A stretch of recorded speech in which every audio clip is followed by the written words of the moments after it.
ජුසේ ගැන කතා කරමුද? මේ නත්තලේ සුවිශේෂී චරිතයක් ජුසේ කියලා කියන්නේ. හැබැයි නිහඬ හැංගිච්ච චරිතයක්.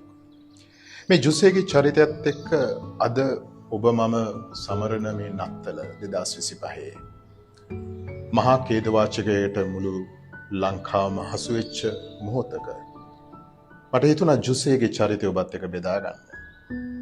මොකද අද හුඟක් දෙනෙක් මේ නත්තල සමරන්නට විදිහක් නැහැ කියලා කෑ ගන්නවා. බොහෝ දෙනාට බොහෝ දේවල් නැති වෙලා.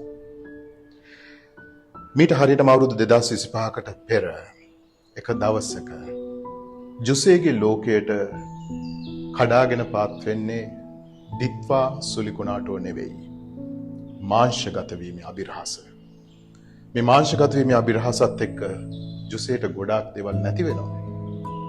ඉස්සෙල්ලාම මරියා ජුසේගේ ආදරය, ජුසේගේ ලව් එක. නමුත් තව ටික දිනකින් දෙන්න ආදරෙන් විවාහයට ඇතුල් වන්නට යන වෙලාවේ එක පාරට මරියා ගැප් ගන්නවා.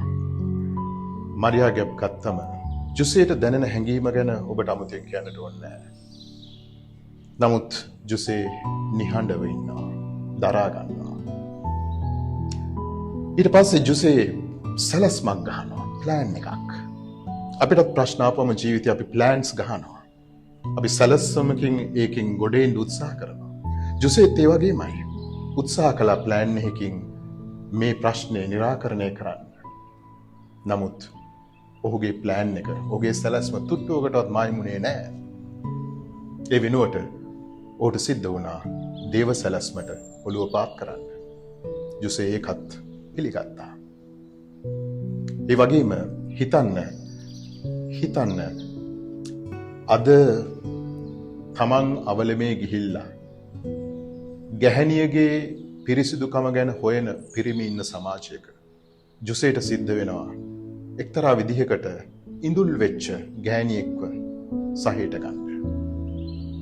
ඔහු ඒකට කැමති වෙනවා.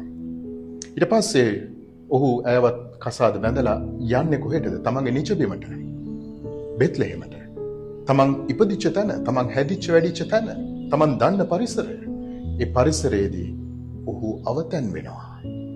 දන්න පරිසරයේදී අවතැන් වෙනවා. හිඟන්නෙක් වගේ. කාත් කවුරුත් නෑ ඔහුට. ඔහුගේ දරුවා ප්‍රසූත වෙන්නේ සත්තු ලගින ගව මඩුවක. මේ සියල්ලටම ජුසේ එහෙයි කියලා කියනවා. ජුසේ තරුණයෙක් හැටියට, හැදිච්ච වැඩිච්ච හොඳ තරුණයෙක් හැටියට ඔහුට ආශාවන් තියෙනවා. ඔහුට හැඟීම් තියෙනවා. ඒ සියල්ලම ඔහුට නැති වෙලා යනවා. ඒ සියල්ලටම ඔහු දේව කැමැත්තට හිස නමනවා. මේ දිත්වා සුලිකුණාටුට හසු වෙලා ලතෝනි දෙමින් ඉන්න මේ අවස්ථාවේදී අපි ජුසේතුමාගේ මේ නිහඬකමට අවදි වෙමු. ජුසේතුමා නිහඬ වෙන්න දෙවිදුන්ගේ හඬ ඔහුට ඇසුණා. ජුසේතුමාට ගොඩක් දේවල් නැති වුණා. හැබැයි ඔහුට ජේසුව ලැබුණා. ඒ දේ ගැන හොඳට කල්පනා කරන්න, භාවනා කරන්න.